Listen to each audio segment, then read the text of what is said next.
Oi pessoal, esse é o canal Desfazendo Ideias e hoje eu tô aqui para falar para vocês 5 coisas sobre LGBTfobia. Bem, é um pouco difícil fazer esse vídeo, para não dizer muito difícil, porque ainda nós vivemos numa sociedade que acredita, ou seja, algumas pessoas acreditam, na inferioridade da mulher, né, que a mulher veio da costela de Adão, que o sexo homoafetivo é considerado diabólico, não saudável, anormal. Porque quando nós estamos falando da LGBTfobia, nós estamos falando sobre isso, sobre controle, repressão, opressão, sobre o corpo, a sexualidade e o sexo de algumas pessoas que não desejam seguir a norma heterossexual. A LGBTfobia, ela se caracteriza principalmente pelo ódio ou a aversão às pessoas que não desejam seguir a norma heterossexual.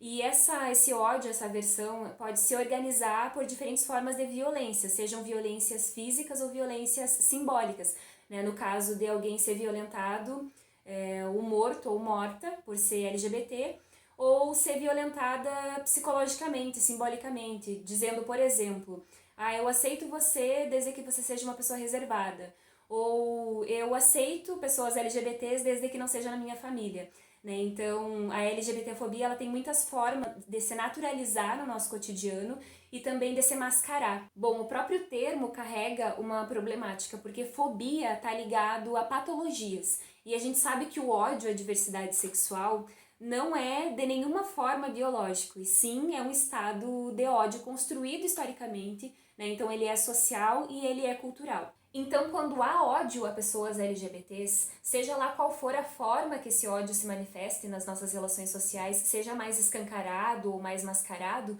nós temos que nos fazer algumas perguntas, que é entender quais lógicas tornam algumas pessoas mais aceitáveis e outras não. Quais lógicas tornam algumas pessoas normais e normalizadas, enquanto outras lógicas, né, outros sistemas tornam algumas pessoas anormais e marginalizadas. E é sobre isso que a gente vai falar nesse vídeo hoje. A primeira coisa, então, para a gente pensar sobre LGBTfobia, como ela é construída e como é feita a manutenção dela na nossa sociedade, é pensar sobre a ideia fixa que nós temos sobre os gêneros, né? Essa crença que é construída historicamente de que homem necessariamente é aquele que possui um pênis e que mulher necessariamente é aquela que possui uma vagina. E que o sexo necessariamente também precisa corresponder ao gênero, né? Nós vimos isso no vídeo sobre gênero. A ideia de que existe um homem verdadeiro e uma mulher verdadeira, ela é tão fictícia, ela é tão ilusória que a própria comunidade LGBT, a existência da comunidade LGBT prova isso. Né? Na variedade sexual que existe dentro dessa comunidade, desencontra a lógica heterossexual e da qual a lógica heterossexual tenta combater, tenta exterminar. E essa ideologia heterossexual, que é como a Gayle Rubin chama, fez com que ao longo da história, aquelas pessoas que não seguem a norma heterossexual fossem conhecidas como dissidentes, como desviantes sexuais, como anormais, como em não conformidade com a norma, como ofensores sexuais, como estando no submundo sexuais. E ela vai nos falar de como muitos campos sociais ao longo da nossa história, como o direito, a medicina, o campo religioso, enfim, esses campos que organizam como o nosso corpo deve funcionar e se portar na sociedade, eles legitimaram muitas leis, condutas, moralidades que prescrevem quais vidas são dignas de respeito e de dignidade. A Rubin vai falar, por exemplo, da Lei Anti-Obscenidade, que foi criada em 1873, que era uma lei para punir aqueles corpos que não seguiam a hierarquia heterossexual e que eram considerados imorais. Ela vai falar da forte opressão sexual que aconteceu em 1950, onde se intensificou a opressão contra as pessoas LGBTs, onde as pessoas LGBTs que demonstravam qualquer tipo de homoafetividade em público eram consideradas ofensoras sexuais. E elas podiam, né, em alguns países na Europa, elas podiam ficar até 20 anos presas ou até mesmo ser executadas por qualquer tipo de demonstração que fugia à norma.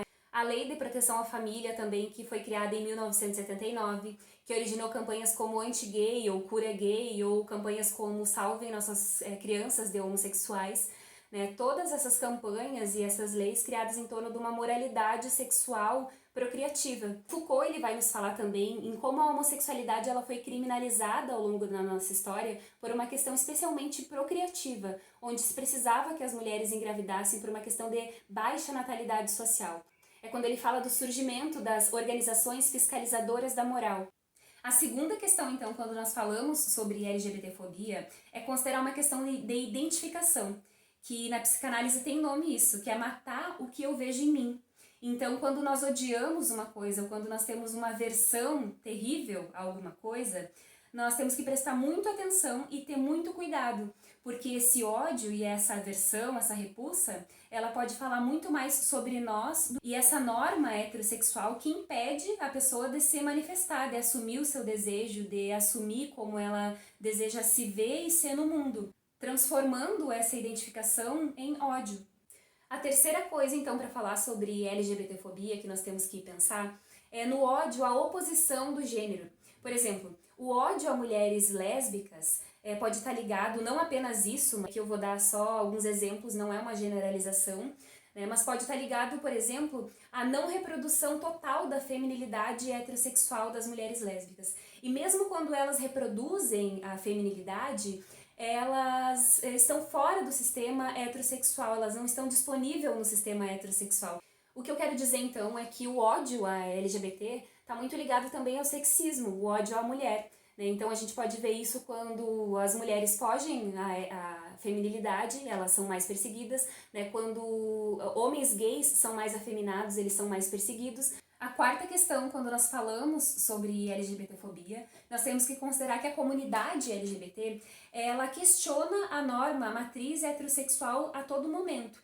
Né? Então ela vai mexer em algumas bases capilares do capitalismo, que é o casamento, a reprodução, a igreja, né? Bases fundamentalistas religiosas.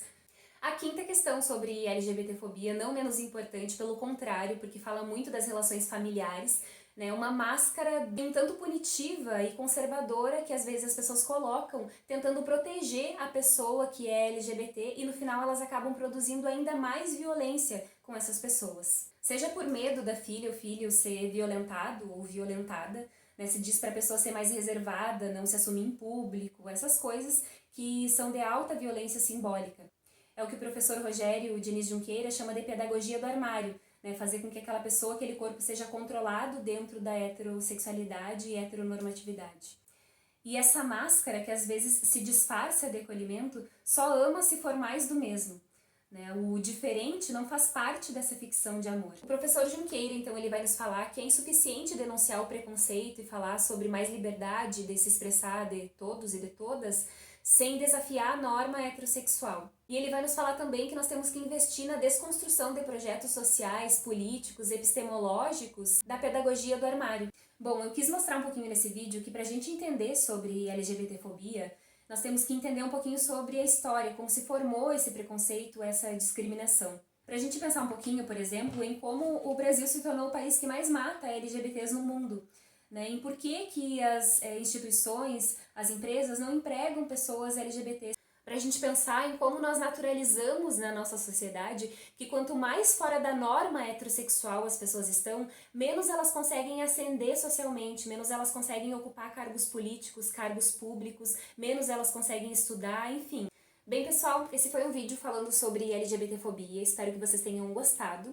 Eu fiz pensando também que junho é o mês do orgulho LGBTQIA+, e que mais do que pensar sobre visibilidade LGBT nesse mês, campanhas e valorizar, né, o universo LGBTQIA+, nós temos que pensar e falar sobre LGBTfobia. Né? Nós temos que pensar em formas de como essas pessoas elas não vão continuar sendo mortas por serem LGBTs. É isso, espero que eu tenha proporcionado algum tipo de reflexão. E se você gostou, curte o vídeo, se inscreve no canal e deixa um comentário. Bora trocar ideia comigo.